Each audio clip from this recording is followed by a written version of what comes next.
We're going to make cheesecake stuffed chocolate chips cookies. Let's start by making the cheesecake filling. 224 grams of soft cream cheese and 3/4 cups of powdered sugar and 10 grams of vanilla powder. Let's stir this together until it's nice and smooth. Grab 1 teaspoon of the cream cheese and place it on the plate, and after that put it in the fridge while we make our cookie dough.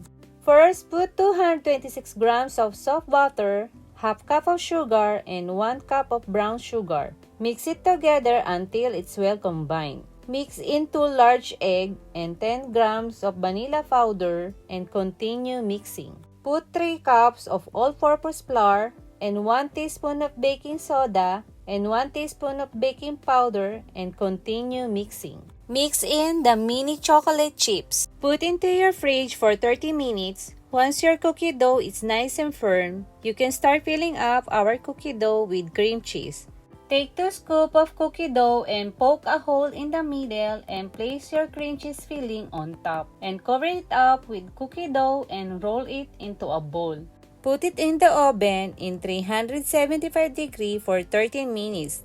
Then take it out of the oven and enjoy. Thanks for watching.